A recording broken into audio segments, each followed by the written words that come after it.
Hello, everyone, and good afternoon, and welcome to AWS reInvent Day 2, and welcome to our session by the end of the day.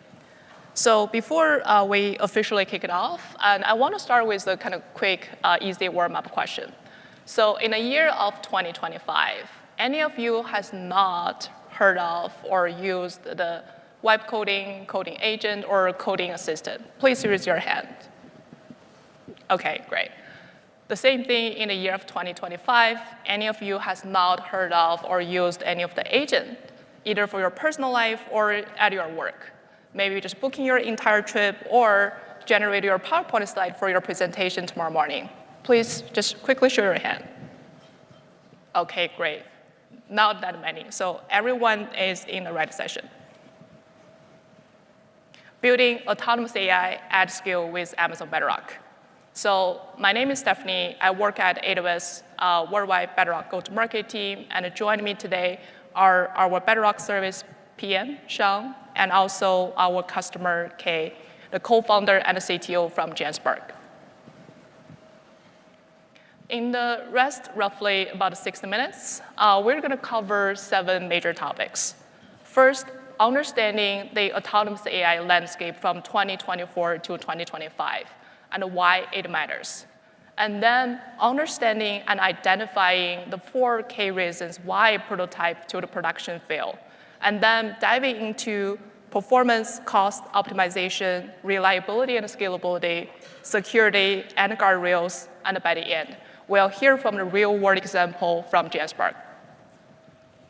So first, let's look at where we are today in this GenAI journey, as 2025 is fundamentally different from 2024. So the year of 2024 is basically what I call the foundation year, where AI as a tool or as a system. So Bedrock has served over 100,000 customers since the launch in 2023.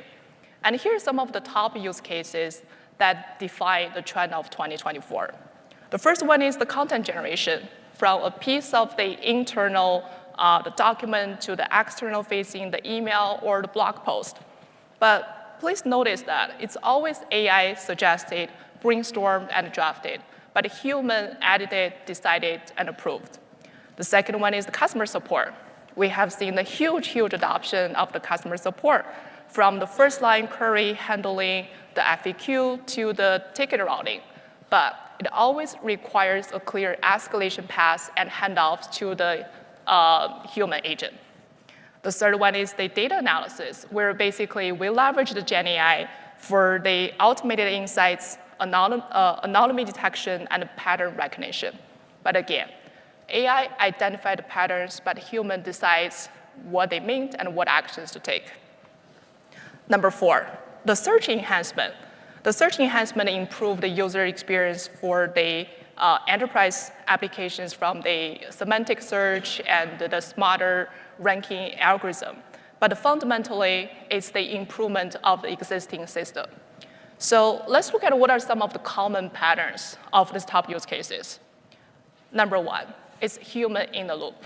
For every AI decision, it's always human verifies it and approve it.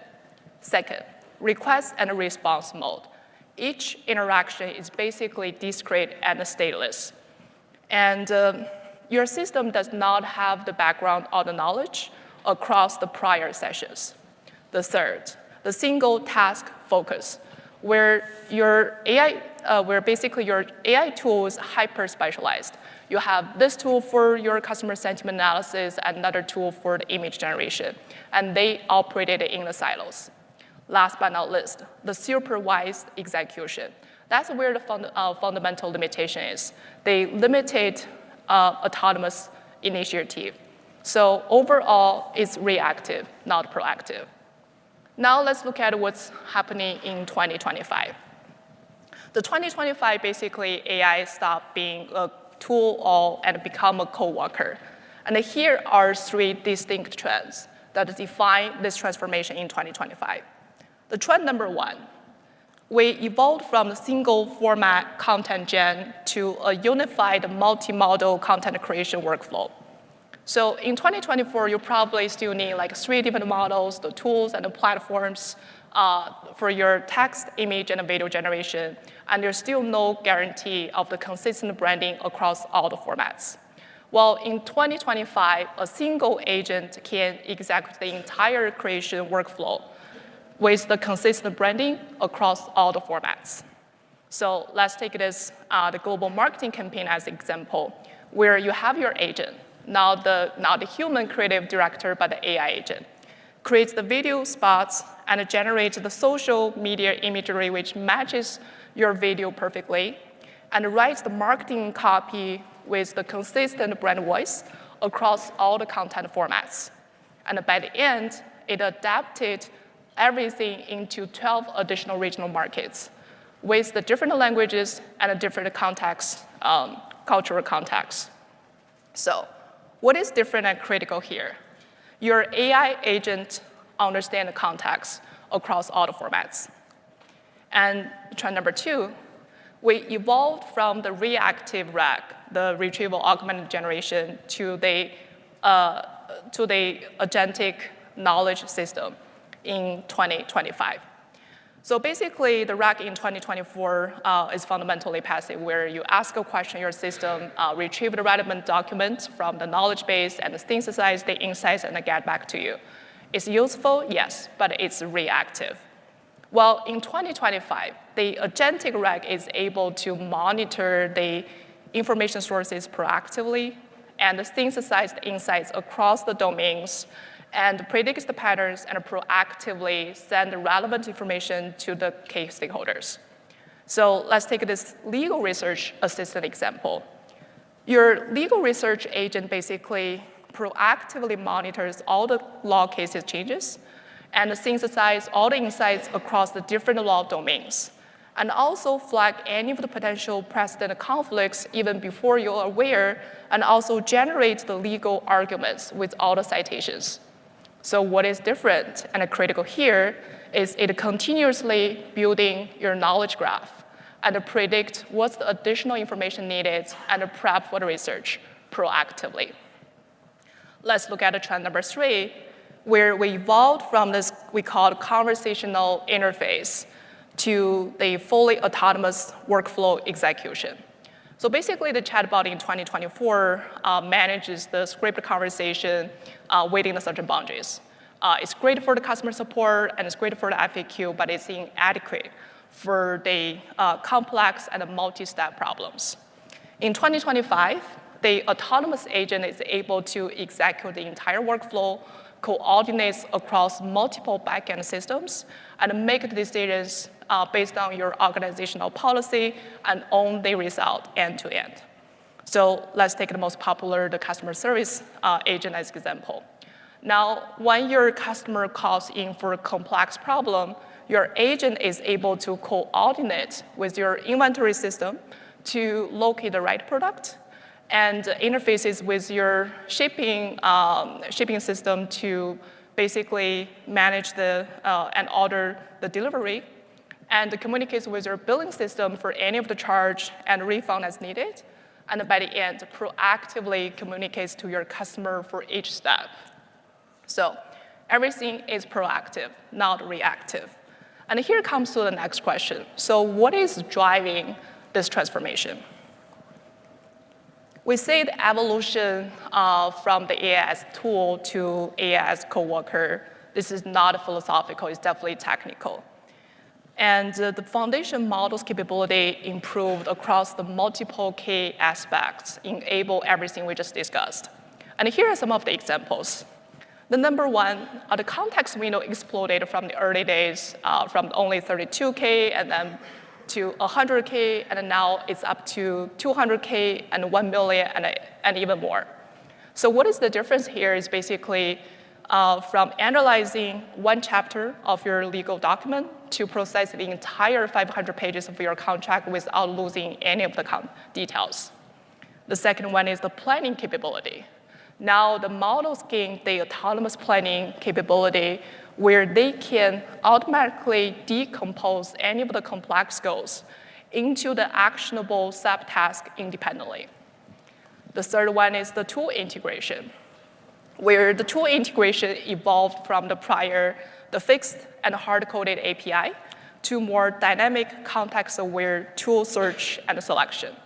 So in the past, we pretty much have to kind of configure, okay, use this API for your weather data and use a different API for the stock price.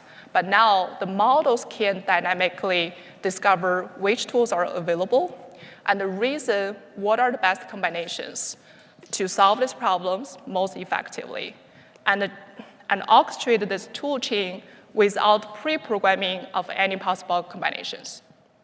The last but not least is the reasoning depth, where the model evolved from the prior more black box statistical like pattern matching until now it turned to be more transparent and explainable with the chain of thought, as you can literally tell each logical step from the model. And we see all the model improvements serve as the technical foundation for the technical advancement. But the organizations don't just deploy the foundation models. They deploy the specialized agents for the different businesses. Let's look at what are some top adopted specialized agents in 2025. The first one is the coding agent, and which offers key capabilities as the pull request review and web coding, basically where you can just describe your desired functionality in a natural language, and your agent generates the working code with the error handling and the testing. And the document agents for the multi-format extraction, where it automatically extracts the structured data regardless of the input format. And also for the automated data entry, which we know is a table stake for a lot of the industries such as healthcare, financial services, and insurance, as you name it. The customer service agent, where it offers the real-time customer sentiment analysis and a 24/7 multilingual support, and the automatic issues resolution.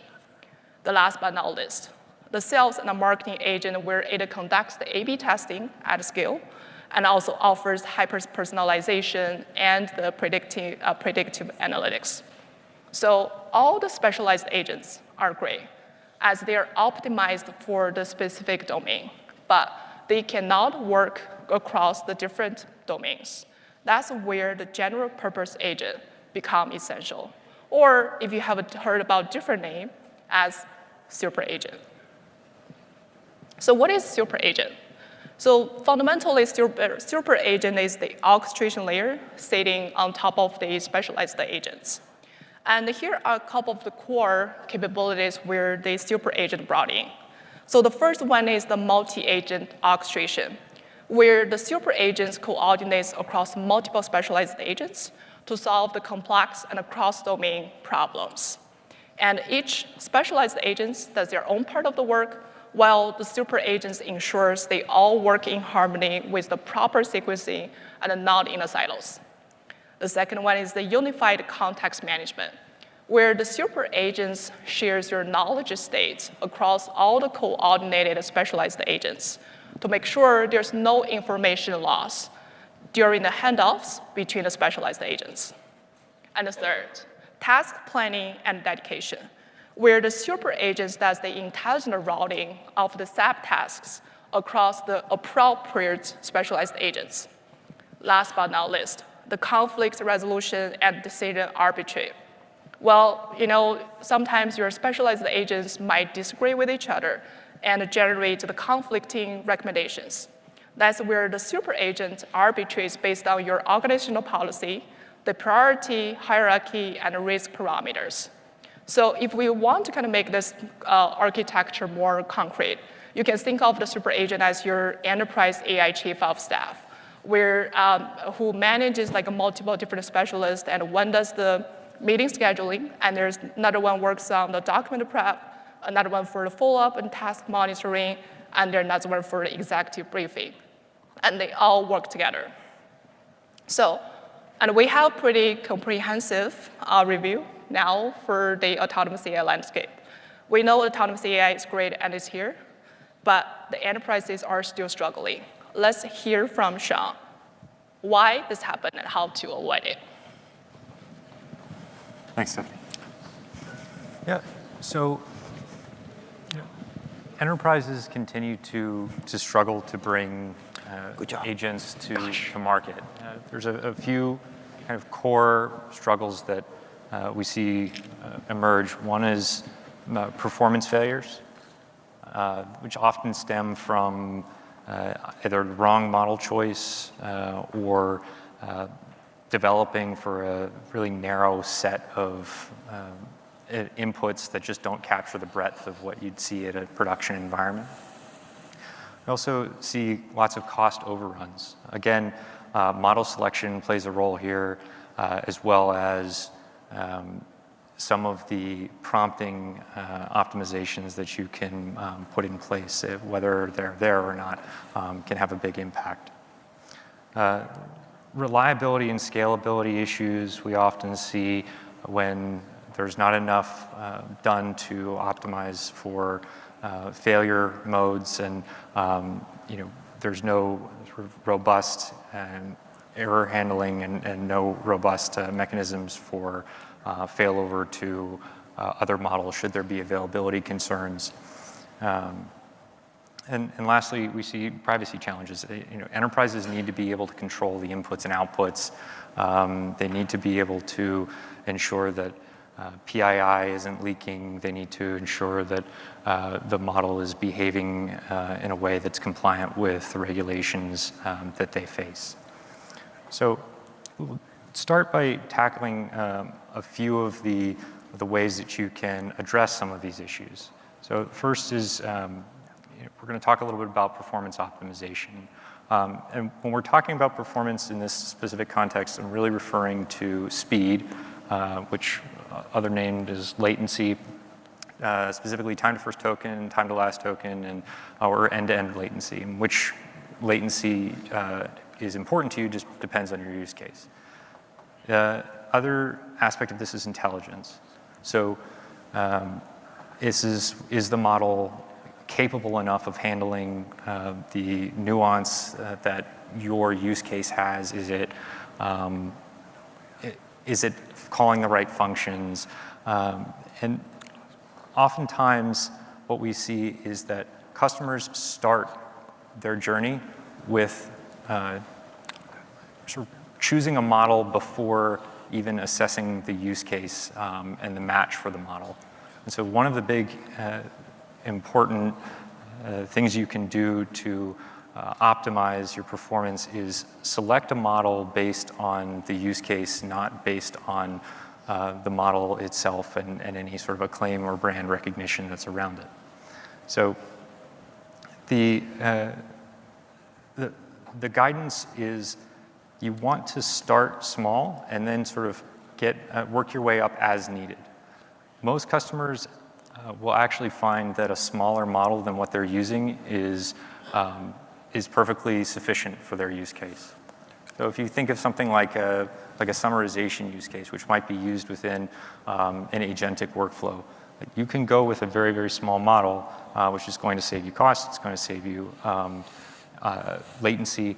So that's certainly something to consider. The other, as reasoning capabilities become standard, many customers tend to flock to it and utilize it even when it isn't necessarily appropriate. And so you're going to end up paying a latency tax and also an increased number of tokens just to use reasoning, even if it doesn't necessarily enhance your accuracy. So with all that said, you want to develop a set of evaluations that really measure how impactful reasoning is, how impactful the size of the model is, and test it against a wide variety of inputs. You want to make sure that the inputs are reflective of what you're going to see in production and not just a narrow subset of what you think might be best case scenario. And this will pay dividends down the line as long as you can establish upfront a framework for evaluating models that are specific to your organization. You can repeat, rinse and repeat over and over again as you add new use cases and new agents. If you're not able to find something off the shelf you obviously have the option to fine-tune a model on your own data and bring that in. So Bedrock offers a custom model import as one way in which to bring that to bear. You've got to think about the trade-offs here, though, right? There's upfront sort of time and cost that goes into fine-tuning, but on the other hand, you are going to get an efficient, well-aligned model for your use case. So let's say that you've now got your model and you're now deep into the weeds of creating the agents that you're going to be shipping. It's really important to optimize your function calling. Your function calling is really the core of all of your agentic workflows. And there are really 5 kind of categories that I sort of recommend using as to sort of orient yourself around how to optimize. So one is you want to define clear contracts. So specifically, you want to be explicit about the schema, the intent. You want to be very descriptive with the parameters that you're giving your functions. So as an example, if I have just a get weather function, the common example, that takes 2 parameters. One is a temperature unit, which could be Celsius or Fahrenheit, and the other is a city a customer will define. Well, I don't want the parameters to just be named something like parameter 1, parameter 2. I don't want them to be some abbreviation. The model needs to have completely unambiguous meaning. So they want you're better off having the wording be very explicit, like user city and a temperature unit, to make sure that the model is going to properly call the function. In addition, where possible, you're going to want to constrain your arguments. So if in the example that we just talked about, you've only got 2 options for temperature unit, you've got Fahrenheit and Celsius, make it into an enum, make it more explicit for the model so that it has a better chance of calling with the correct arguments. You also want to design for natural language.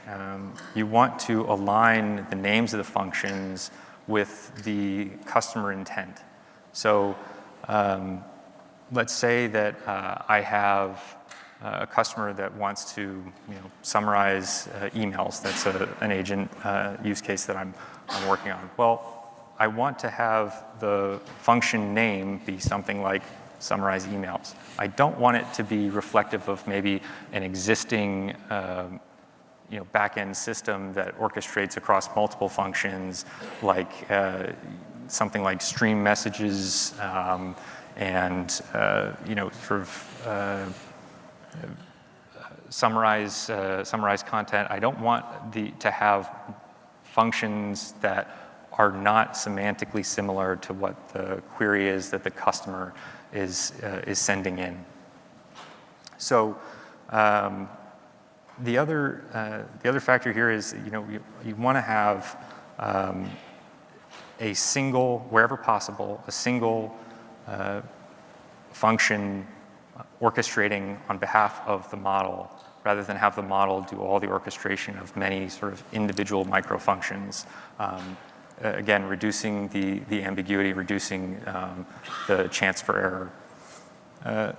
And to that, you want to sort of guide the invocation logic, and you want to sort of give a very high signal prompt.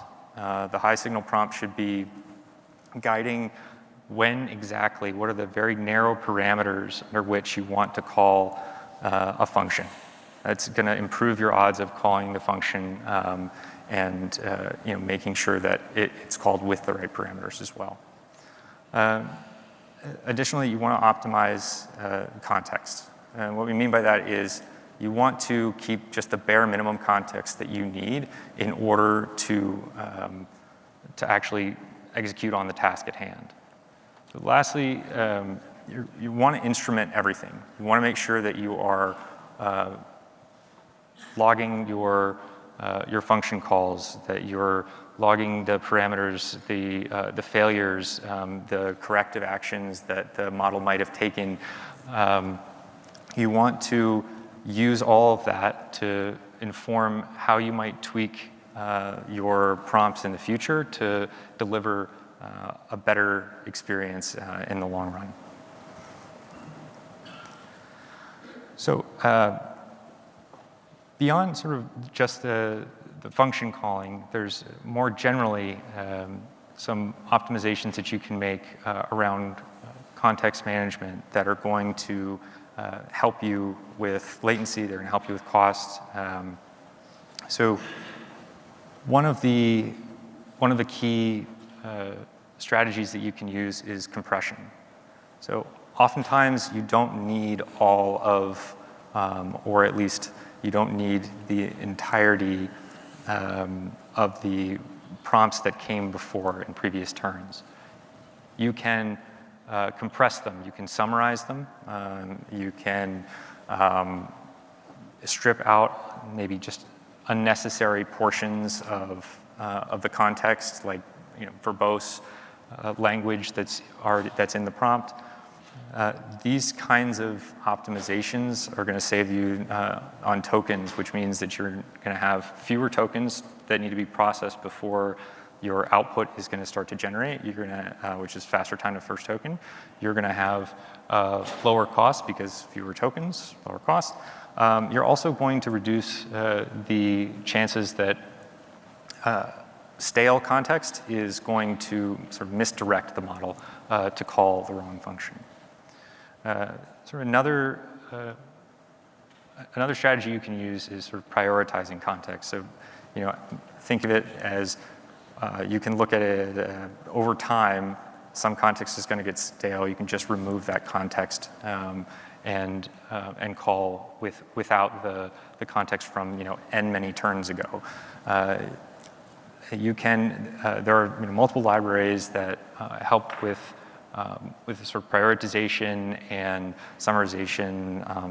In open source, LangChain and LlamaIndex.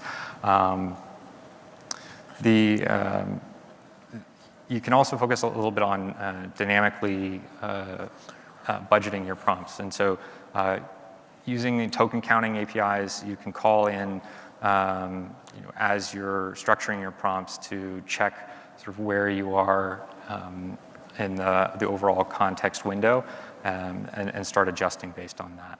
And lastly, I'll just touch on this for a second. You can, for any repeated context that you're going to use across model calls, let's say a system prompt that you have, defining all of the behaviors that you want your agent to exhibit. If that's going to be a fixed portion of your prompt every single turn, you can benefit from caching, which will save you on latency and will save you on cost. And then, as an aside, if you have a use case that's more customer-facing, there's a perceived latency benefit that you can get with streaming. So, you can also leverage some of that. So I'm going to talk a little bit about cost optimization, and that brings us right back to model selection. Right? As I said earlier, a lot of customers will select a model that's either too large or just sort of unnecessarily costly for their use case. So start with the use case and not the model. It'll pay dividends over time. Scale the model only as needed, and again, make sure that you're evaluating at every stage, even in production.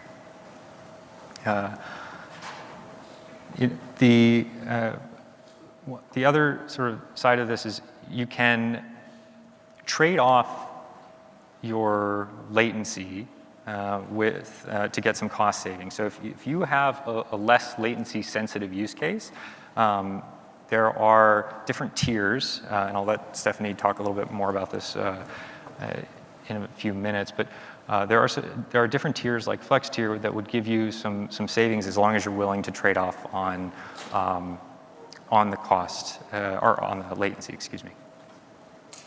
And as I had mentioned, prompt caching. So if you have an exact match to an existing prefix in your prompt, something like a system prompt, as long as it matches it syntactically and semantically, then you will get a cache hit, and you can save on cost. And the reason you can save on cost is because there's less compute associated with actual processing of those tokens, because you're pulling the sort of intermediate attention states in from memory rather than having to recompute them every time. You're also getting a latency benefit because you don't have to spend as much time on the prefill aspect of LLM calls. You can sort of skip forward straight to the generation part. So I'll hand it over for. So now you have optimized your performance and your cost. And let's make sure your AI systems stay up and scale peacefully. Yeah, good job. So we always consider the multi-region deployment is fundamental and critical for your enterprise scale AI systems. Why it's important? There are 3 key reasons here. Number 1 is the high availability. So today, Bedrock service is available within 36 AWS global regions and including the GovCloud. And with the implementation of the cross-region inferencing, it largely improved the availability of the models across the world. The second one is the latency optimization. The intelligent routing behind the scenes basically not only prioritize the availability of each model, but also try to fulfill your inference request from source regions and then seamlessly reroute to a closer region to minimize the latency impact. The third one is the regulatory requirement. So beyond this kind of the global cross-region inferencing endpoint, we also introduced the US, EU, Japan, Australia, and GovCloud in the US in order to meet your data residency requirement. And now let's talk about the inferencing options on Bedrock today. So we recently introduced the inferencing service tiers in order to meet your different requirements for your different workloads. Now there are 4 different service tiers available. The first one is what we call the reserve tier. Basically, the customer is able to reserve the prioritized compute for any of your mission critical and production workloads, as all your reserve tier requests will be prioritized among the others. It offers the target 99.5 uptime, gives you the flexibility to provision the input and output tokens independently to meet your request to ship, and also automatically spilled over to the on-demand during the peak traffic. The second one is the priority tier, where if you don't want to reserve the capacity ahead of the time, but you still want to make sure your critical request is served as soon as possible at a request level, the priority tier gives you the prioritized compute compared with the standard on-demand. The third one is we call the standard tier, which is basically the default on-demand inferencing for the real-time GenAI applications. The last one is what we call the flux tier, which is the cost-efficient way for your less urgent workloads, where you're able to take a few minutes, a few seconds, and up to a few minutes latency, but at much lower cost. So think of the use cases as the model eval, content generation, summarization, and the non-real-time multi-step agentic workflow. And here, the last topic, the security and the guardrails. This is what we always can emphasize for any of the in-production workload. And that's the reason the Bedrock is built in day one with the data privacy and the security. So as the other core AWS foundation services. We have been emphasizing that there's no customer data is used to train the foundation models and shared with model providers. And your fine-tuned models are encrypted and saved in the security container, which is only accessible to you. In addition, Bedrock also achieved over 20 complex standards for you to meet your regulatory compliance requirement. And the guardrails. The Amazon Bedrock guardrails help the customer to apply the safeguards for your GenAI applications. Now, there are 6 different policies or safeguards you can apply, including the content filter, the word filter, denied topics, and others. And then we also expanded the capability where you're able to apply the safeguards not only at your AWS account level, but at your AWS organization level across the account for all the model invocations. In addition, now the guardrails also applies for any of your coding use cases. So you can apply the safeguards to detect any of the undesirable contact with the coding element, and we support 12 major programming languages. And now you have heard a lot about autonomous AI and about Bedrock, and let's now hear from Genspark. Okay, thank you. Thank you, Stephanie. Hi, everyone. I'm Kay, co-founder and CTO from Genspark. Let me do a very quick quiz here. So anyone here have heard of or have used Genspark before? Please raise your hand. Oh, not a lot. So I will do a very quick introduction of ourselves.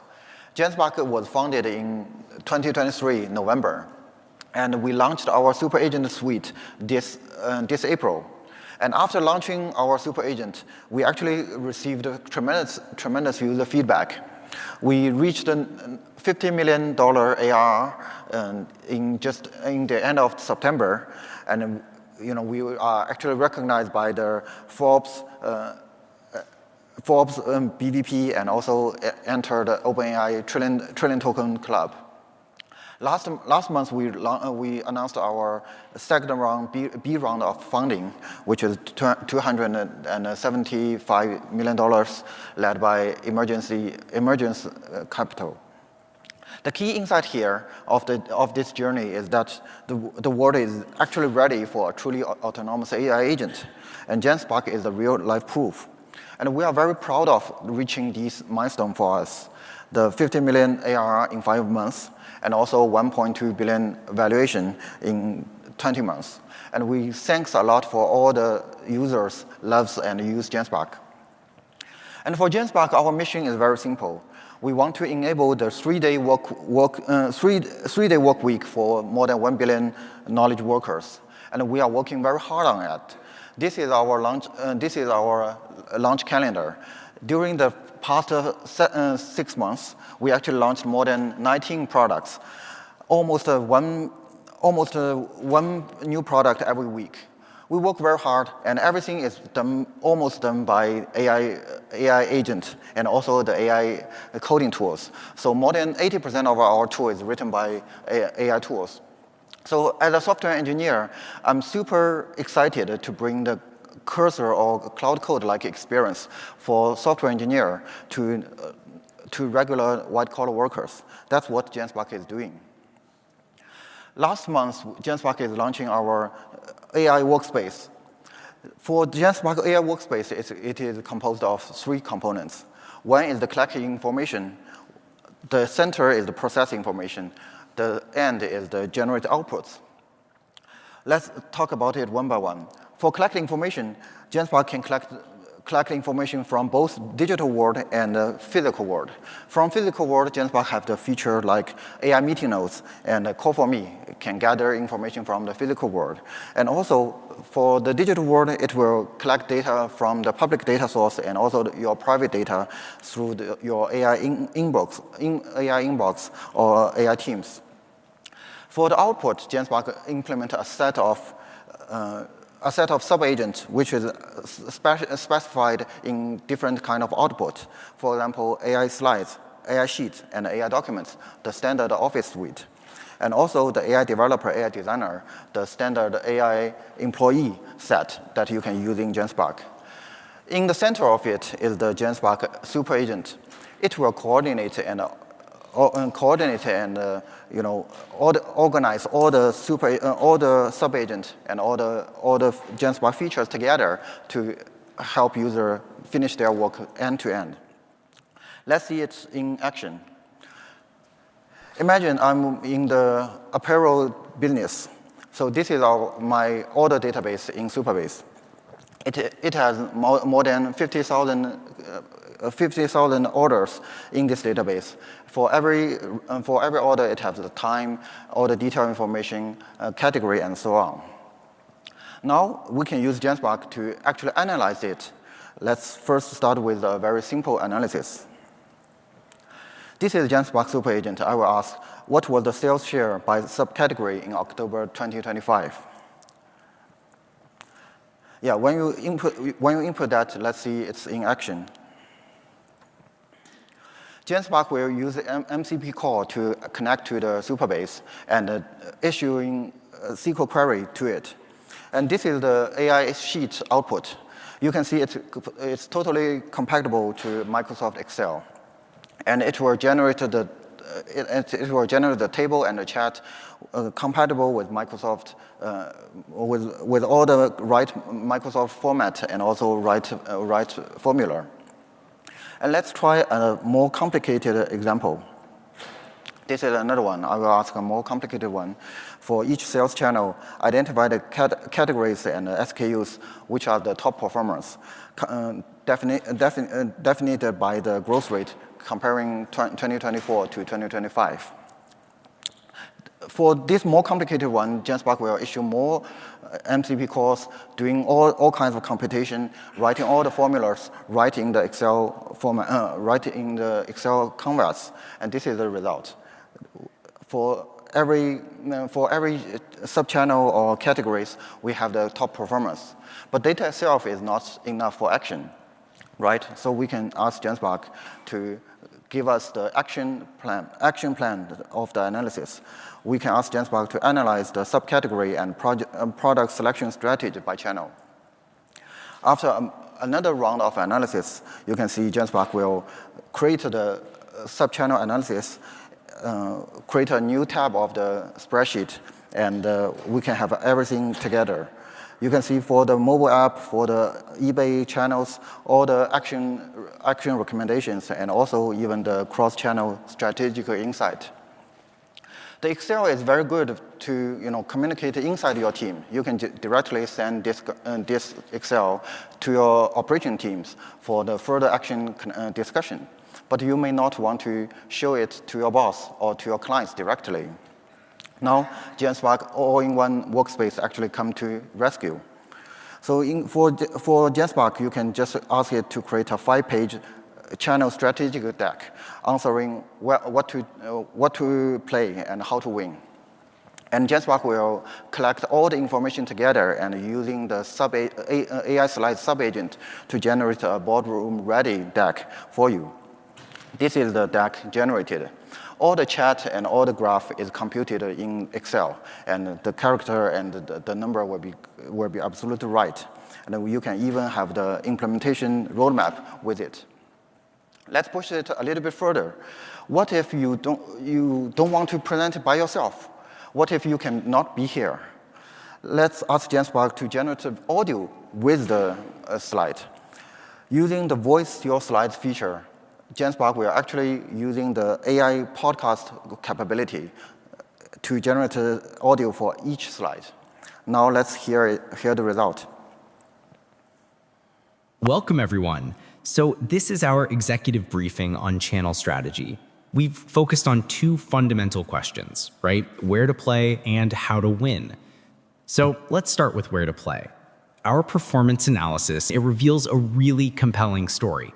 We have two channels, eBay and our mobile app, that are just significantly outperforming all the other channels. This is where our opportunity is. So we're gonna double down on what works. And this, naturally, it leads to how to win. We're going to implement a proven winner's obviously, Genspark can generate a presentation better than I do. So maybe in the future, I will just ask Genspark to do the presentation for me.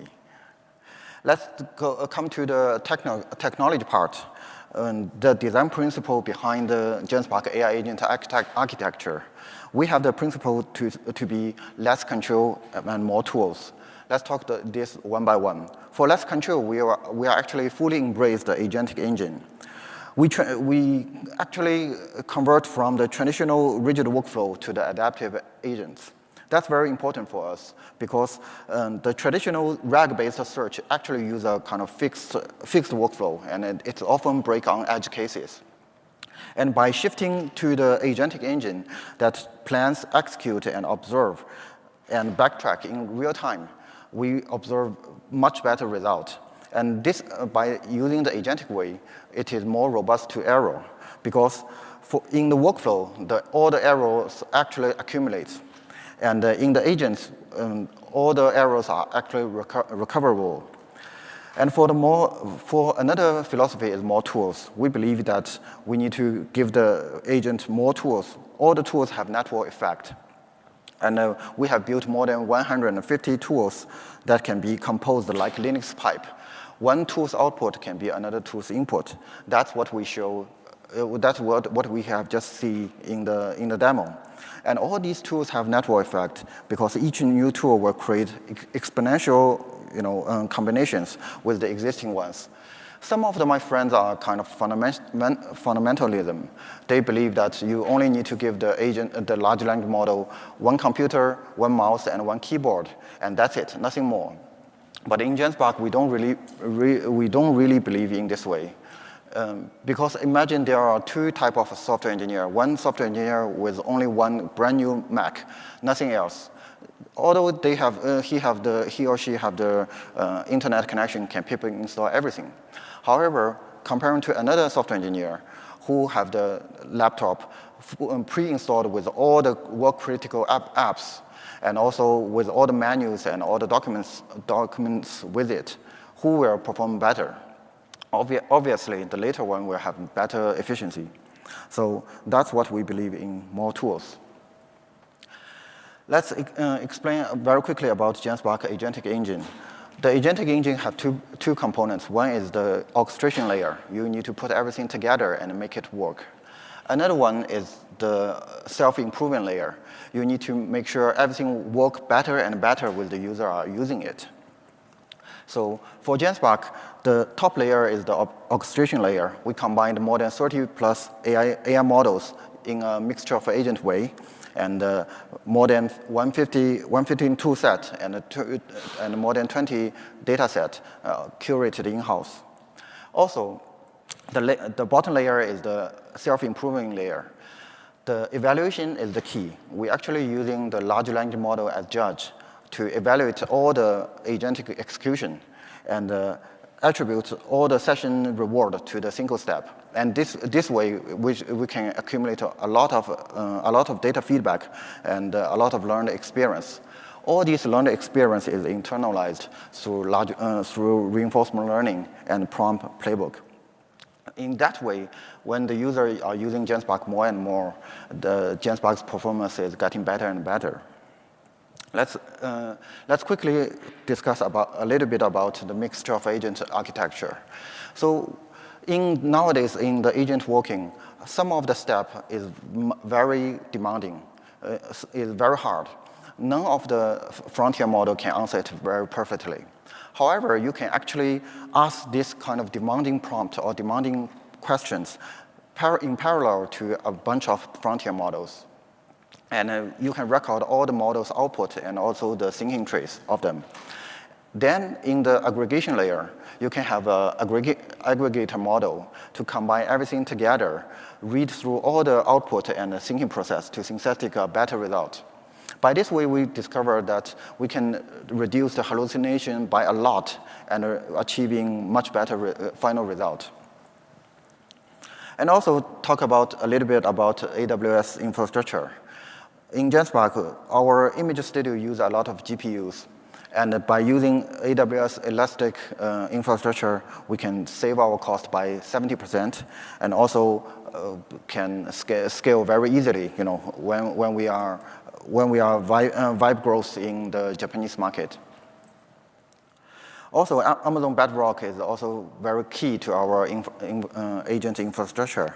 Just as Stephanie and Sean mentioned before, Bedrock actually have a very good performance optimized infrastructure, multi-region deployment, and also enterprise-grade guarantees.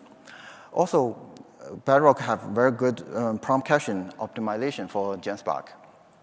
I will talk a little bit about prompt caching for Genspark. The prompt caching is actually a little bit, understated problem, and that not really mentioned by a lot of people. Genspark actually achieved more than 80% of the prompt caching hit rate on Amazon Bedrock. And it actually helped us reduce cost dramatically, 10 times reduction in the cost, and also maintain very low latency. The way to achieve that is that we are applying the append-only context design.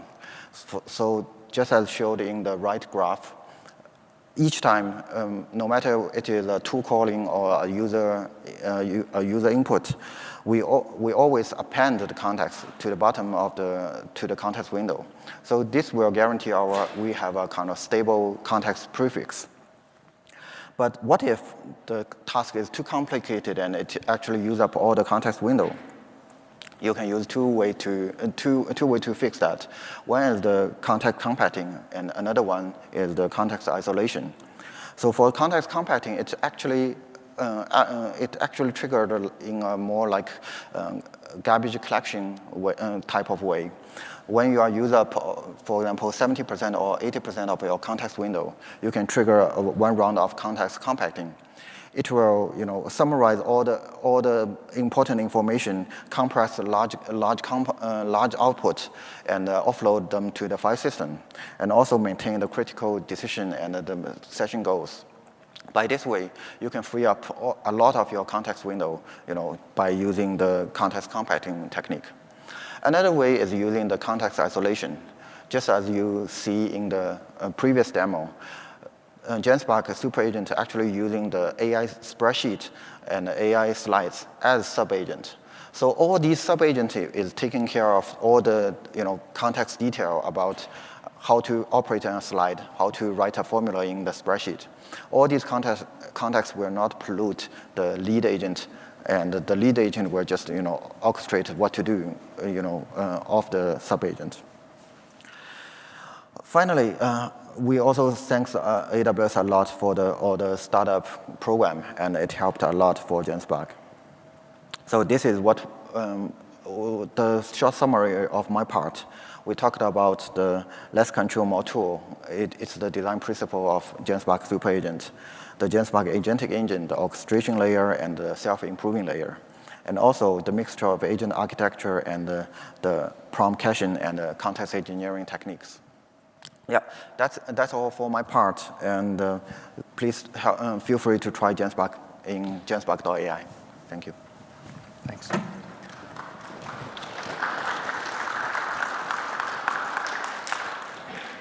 Thank you. So, yep, just a couple points to wrap up here. And we talked about the evolution of agents. We talked about the common struggles that customers have with performance, cost, reliability, and scalability, and safeguards. And we've also talked a little bit about how you might optimize for each of these. And then you saw the proof in Genspark and how these optimizations can lead to impressive results. So I just wanted to say thank you very much for taking the time to chat with us this afternoon. Okay, thank you. Okay.